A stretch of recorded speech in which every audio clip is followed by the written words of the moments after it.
மகாநதி சீரியல்ல இன்னைக்கு நடந்துச்சு எல்லாருமே எதிர்பார்த்த மாதிரி வெண்ணிலா காவிரிக்கு துரோகம் பண்ணவே இல்லை. ஏன்னா காவிரியோட வயிற்றுல வளர்ந்த குழந்தைக்காகவும் நம்ம காவிரியோட நல்ல மனசுக்காக விஜய் கிட்ட நம்ம காவிரி ஒப்படைச்சிடுறாங்க.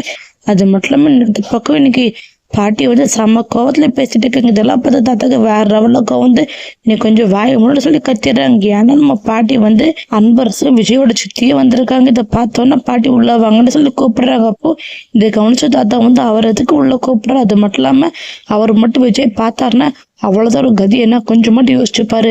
நம்ம வேணா நம்ம மன்னிச்சு பொண்ணோட வாழ்க்கைன்னு சொல்லி ஏற்றுக்கலாம். ஆனால் விஜய் எதுக்காக ஏற்றுக்கணும்?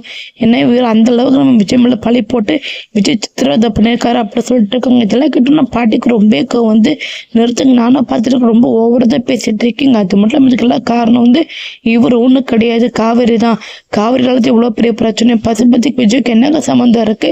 இந்த காவேரியை பழி வாங்க போய் தான் விஜய் இந்த அளவுக்கு சிக்கல்ல மாட்டியிருக்கான்.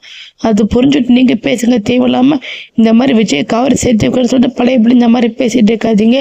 மொத்தமா விஜய் காவிரி பிரிச்சு விடுறதுக்கு என்ன வழி அதை மட்டும் பாருங்க அப்படின்னு சொல்லிட்டு ரொம்ப கோவமா வேற மாதிரி பேசுறாங்க. இதெல்லாம் கேட்டு தாத்தாக்கு ரொம்ப கோவம் நிறுத்து. நானும் பார்த்துட்டு ரொம்ப ஓவராக பேசிட்டு இருக்கா. அது மட்டும் இல்லாமல் நேற்று காவிரி அவ்வளோ பிரச்சனை பண்ணி அது மட்டும் இல்லாமல் எப்படி விஜய் காப்பாற்றி இந்த வீட்டை கூட்டிட்டு வந்திருக்கா.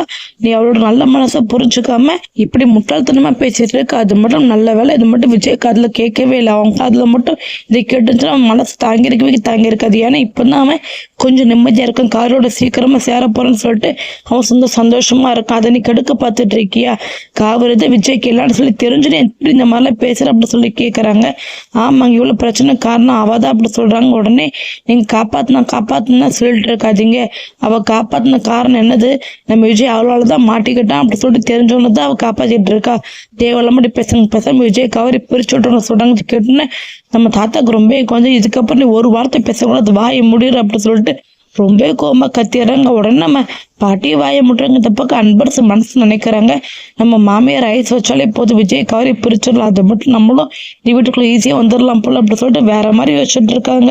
இந்த பக்கம் வெண்ணிலா நடந்த விஷயத்துல நம்ம விஜய் கிட்ட சொல்றாங்க. கேட்டுன்னா விஜய்க்கு ரொம்ப கோவம். காவிரிக்கு எவ்வளவுக்குள்ள தைரியம் இருக்கு. அது மட்டும் இவளோட குழந்தை மூலம் இந்த மாதிரி சத்தியம் இருக்கிறேன்னா பைத்தியக்காரன் நினைச்சிட்டு இருக்கா சொல்லிட்டு அதாம் தூம்னு முத்துச்சுட்டு இருக்காங்க. இதெல்லாம் கேட்டு வெண்ணிலா ரொம்ப கோவம் நிறுத்தி வச்சு நானும் பார்த்துட்டு இருக்கேன். ரொம்ப ஓவர்தான் பேசிட்டு இருக்கு. அது மட்டும் இல்லாம காவிரி எல்லாமே எதுக்காக பண்ணாமல அந்த அளவுக்கு உயிரை வச்சிருக்கா. அவளுக்கு அந்த குழந்தையோட ஒன்றை மட்டும் தான் ரொம்ப பிடிச்சிருக்கு. அதனாலதான் அவ வயதுல இருக்க குழந்தை நம்மள சத்தியம் முடியல. ஏன்னா நீ வெளியே வரணும், நீ கஷ்டப்படுறது அவளால் பார்க்க முடியல, தாங்கவும் முடியல. அதனாலதான் உன்னை விட்டு கொடுத்துட்டு போறதுக்காக இந்த மாதிரி முடிவு எடுத்திருக்கா. அதை நீ புரிஞ்சுக்காம தேவையில்லாம காவிரி மேல கோவப்பட்டு இருக்காத. நீ காவிரி மேல எந்த அளவுக்கு உண்மையான பாசம் வச்சிருந்தா இந்த அளவுக்கு கோவப்பட்டு இருப்ப. ரெண்டு பேரும் நான் பிரிச்சு வைக்க என்னைக்குமே நினைக்க மாட்டேன். அது மட்டும் நீ அவளும் சேர்ந்து சந்தோஷமா வாழ்க்கையை வாழுங்க அப்படி சொல்லிட்டு அவள் சந்தோஷமா சொல்றாங்க. தப்ப காவிரி கிட்ட போய் விஜய் என்னை விட்டுட்டு போகணும்னு முடிவு எடுத்துல தாராளமா போய்கிட்டே அப்படி சொல்றாங்க. உடனே நம்ம காவிரி கணக்கில் நம்ம விஜயை பார்த்துட்டு இருக்காங்க. இதை கவனிச்சு நம்ம விஜய் இன்னொரு உன்னால போக முடியல, அப்படி எப்படி இந்த மாதிரி சத்தியம் பண்ணி கொடுத்த உனக்கு நான் ஜெயிலிருந்து வெளியே வர்றதுக்காக நீ எந்த எல்லைக்குனால போவியா? எம்மள நீ அந்த அளவுக்கு ஆசை வச்சிருக்க காவிரி அப்படி சொல்லி கேட்டுட்டு இருக்காங்க. இந்த இடத்துல காவிரி எந்த ஒரு பதிலும் சொல்லாம கணக்கில் எங்கிட்ட விஜயை பார்த்துட்டு இருக்காங்க. இப்போ இந்த இடத்துக்கு வெளியில இங்க பாரு காவிரி, எனக்கு அம்மள கோவம் வருந்துச்சு. ஆனா நீ விஜய் மேலே எந்த அளவு காதல் வச்சுக்கிறது நல்லாவே நான் புரிஞ்சுக்கிட்டேன். உங்க ரெண்டு பேருக்கு இடையில இனிமே வரைய மாட்டேங்க, ரெண்டு பேரும் சந்தோஷமா வாழ்க்கையை வாழுங்க அப்படி சொல்லிட்டு நம்ம காவிரி கிட்ட நம்ம வெண்ணிலா ரெண்டு பேரும் கையை சேர்த்து வச்சுட்டு அங்கிருந்து போகிறாங்க. இந்த கண்ணீரோட நம்ம விஜய் காவிரி பார்த்துட்டாங்க. காவிரி அப்படியே பார்த்துட்டாங்க. இதே மாதிரி கூட்டி சீக்கிரம் சாரதாக்கு எல்லா விஷயம் தெரிஞ்சுக்கிட்டு விஜய் காவிரி சேர்த்து வைக்க நினைக்கிறீங்களா? வீடியோ கிளிக் பண்ணிக்கிறீங்க. யாராருக்கெல்லாம் இன்னைக்கான எபிசோட் ரொம்ப ரொம்ப பிடிச்சிருக்கு நம்ம சேனலை தொடர்ந்து இதே மாதிரி அதை கொடுத்து நம்ம சேனலுக்கு சப்போர்ட் கொடுங்க. தேங்க்யூ ஃபார் வாட்சிங்.